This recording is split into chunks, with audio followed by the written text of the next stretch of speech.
จะท่านผู้ชมมื้อนี้มาเบิ่งการซ้อมสวนสนามเพื่อเป็นการรับประกันความพร้อมให้แก่การเดินสวนสนามรับใช้ในงานเฉลิมฉลองวันสถาปนาสปป.ลาวครบรอบ50 ปี2ธันวาคม1975ถึง2ธันวาคมปี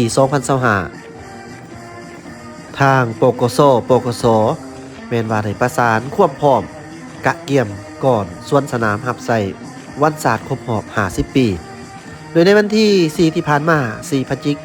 น 2025กำลังก่อนสวนสนามกระทรวงป้องกันประเทศแม่นได้ประสานสมทบกับก่อนสวนสนามกระทรวงป้องกันความสงบได้ร่วมกันฝึกซ้อมสวนสนามอยู่ที่วิทยาคารนายทหารบกกรมดำกระทรวงป้องกันประเทศ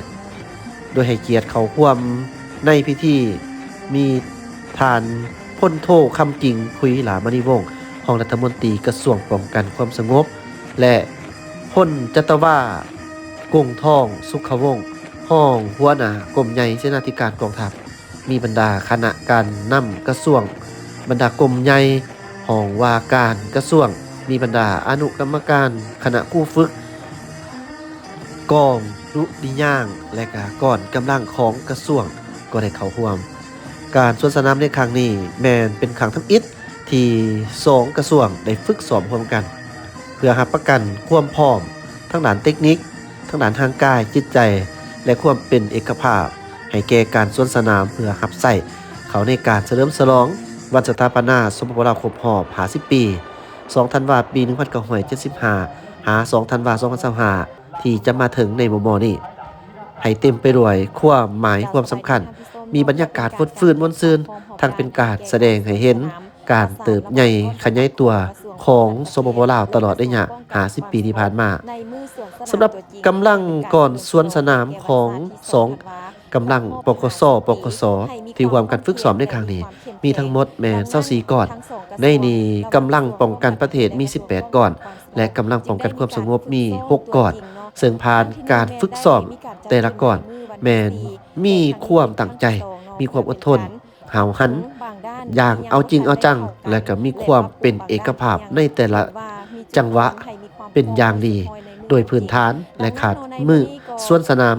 ตามตัวจริงแม้นมีความพร้อมและสามารถรับประกันคุณภาพได้ ก้อนกำลังและก้อน 100% กำลังของกระทรวงป้องกันประเทศมีทั้งหมด18ก้อนกำลังที่ได้มีการประสานในการสวนสนามในครั้งนี้สนานในตอนนี้เนาะจะให้ท่านผู้ชมได้ไปติดตามรับชมบรรยากาศของการฝึกซ้อมสวนสนามตัวจริงในครั้งนี้ว่ามีความพร้อมเพรียงกันคือแนวใด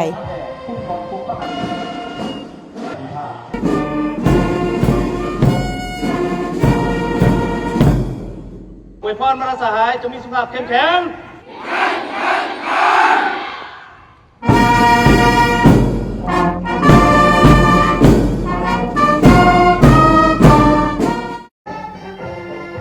การฝึกซ้อมใหญ่ในครั้งนี้เป็นครั้งที่2ที่มีก้อนกำลังสวนสนามของกระทรวงป้องกันประเทศและกระทรวงป้องกันความสงบได้ประสานสมทบฝึกซ้อมสวนสนามร่วมกันโดยฝึกซ้อมแบบเต็มรูปแบบและสมจริงทั้งนี้ก็เพื่อรับประกันความพร้อมและความเป็นเอกภาพในด้านต่างๆให้แก่การเข้าร่วมสวนสนามเฉลิมฉลองวันศาสตร์ที่2ธันวาคมรอบ50 ปีวันที่2ธันวาคม1975หา2ธันวาคม2025ที่จะมาถึงในมุมมองนี้ให้เต็มไปด้วยความหมายความสำคัญมีบรรยากาศฝนฟื้นและแสดงให้เห็นการเติบใหญ่ขยายตัวของประเทศชาติก็คือกำลังป้องกันชาติกำลังป้องกันความสงบเป็นการระลึกถึงวันสำคัญทางประวัติศาสตร์ของชาติเอกอ้างผลงานในการสร้างสาและพัฒนาประเทศชาติตลอดระยะ50 ปีต่อแขกภายในและต่างประเทศพร้อมทางถือเอาโอกาสนี้ต้องโหมความสามัคคีปองดองชาติของประชาชนลาวบรรดาเผ่าในทั่วประเทศโดยภายใต้การนำพาของพรรคประชาชนปฏิวัติลาวให้เป็นปึกแผ่นสืบต่อปกปักรักษาและสร้างสรรค์พัฒนาประเทศชาติตามทิศชี้นำของพรรควางออกให้บรรลุตามจุดประสงค์คาดหมายเป็นเกียรติเข้าร่วมชมการแสดงฝึกซ้อมโดยท่านบุญทองจิตมณีรองประธานประเทศแห่งสาธารณรัฐประชาธิปไตยประชาชนลาว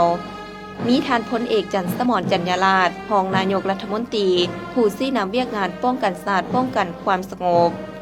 ท่านพลโทคำเลียงอุทาไกรสนรัฐมนตรีกระทรวงป้องกันประเทศ ท่านพลโทคำกิ่ง ผุยลามณีวงศ์รองรัฐมนตรีกระทรวงป้องกันความสงบ มีคณะพักคณะนำกระทรวงกลุ่มใหญ่รองว่าการอนุกรรมการคณะครูฝึกการฝึกซ้อมสวนสนามของก้นกำลังสวนสนามกระทรวงป้องกันประเทศ และกระทรวงป้องกันความสงบพร้อมด้วยครอบครัวนายทหารนายตำรวจและพ่อแม่ประชาชนขอบเขตบ้านใกล้เคียง วิทยาคารนายทหารบกกรมดำแขวงเวียงจันทน์เข้าร่วมชมอย่างคึกคืน การเดินสวนสนามในครั้งนี้มีบรรดาเหล่าหบจาก2กระทรวงจำนวน24ก้อนกำลังซึ่งมาจากกำลังป้องกันประเทศ18ก้อนและกำลังป้องกันความสงบ6ก้อนโดยได้สวนสนามจำนวน2หอบและมีการนำเอาเรือบิน6และเฮลิคอปเตอร์มาบินแสดงตื่มอีกในโอกาสนี้ทานบุญทองกิจมณีก็ได้โอ้ลมซึ่งก่อนอื่นทานก็ได้กล่าวแสดงความภาคภูมิใจและสมเสยต่อคณะพิศอบแต่ละนาเวียกและพนักงานหัดแอบสวนสนามทุกสหายที่มีความตั้งหน้าเอาใจใส่จะตั้งปฏิบัติหัดแอบจนมีผลสำเร็จและยะเบื้องต้นแล้วแต่เป็นความพยายามความอดทนและความรับผิดชอบสูงต่อหน้าที่การเมืองของแต่ละภาคส่วนพร้อมนี้ก็ยังได้เน้นหนักให้ทุกภาคส่วนที่ได้รับการมอบหมายแต่ละหน้าเวียกให้สืบต่อแก้ไขปัญหาที่ยังบ่ทันสอดคล้องเพื่อรับประกันให้มือแสดงแท้ให้สืบต่อแลกเปลี่ยนบทเรียนซึ่งกันและกันเพื่อปรับปรุงวิธีการต่างๆให้ดีขึ้นให้พร้อมกันรักษาสุขภาพปฏิบัติระเบียบการต่างๆอย่างเข้มงวด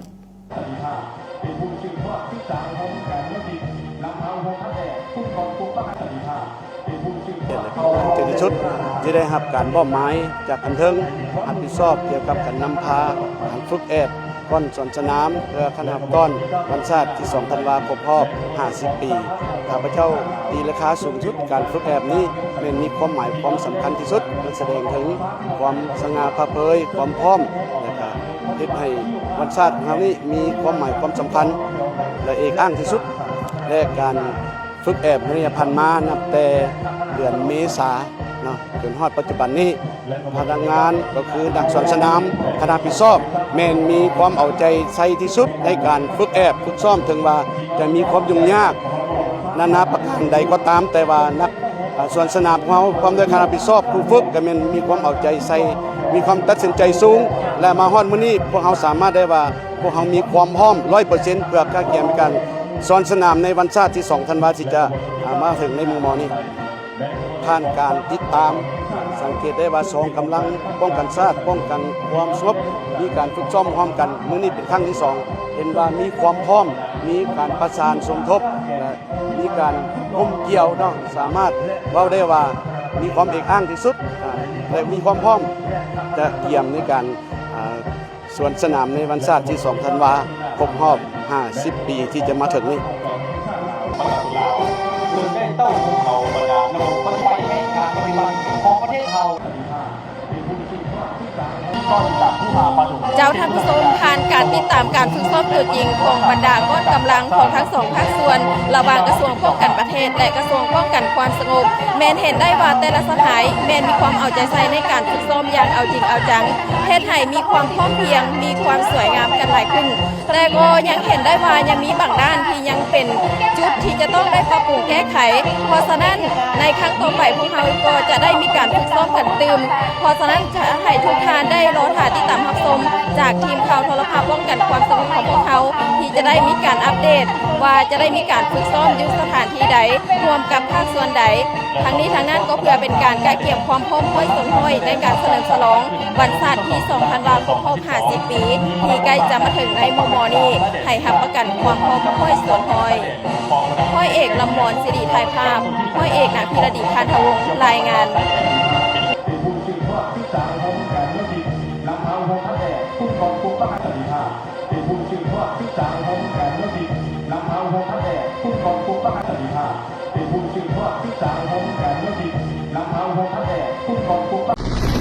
นี่ก็คือความหมายความสำคัญอันหนึ่งที่การแสดงฝึกซ้อมการเดินย่นทุ่งสาดทุ่งพักครบ50 ปีน้ำใจวันที่2ธันวารวมภาพและวิดีโอในการเดินสวนสนามและได้มีการนำขั้นสูงสุดและคณะกลุ่มกองต่างๆเข้าห่วมพร้อมด้วยแพทย์หมอแต่ละกลุ่มกองเพื่อเบิ่งแยงรักษาผู้เจ็บในภาคสนาม เห็นว่าทุกสหายมีความตั้งใจ แน่วแน่ปฏิบัติหน้าที่ได้ดีพอสมควรฝึกซ้อมนี้ก็เป็นเทื่อที่2เห็นว่าทุกคนตั้งใจและเฮ็ดออกมาดีหลายกว่าที่ผ่านมาการฝึกซ้อมครั้งนี้เพื่อจะนำไปตอนหาปันศาสตร์ที่2ธันวาเดินสนามในเดินทัดหลวงครั้งวันที่12ต่อมา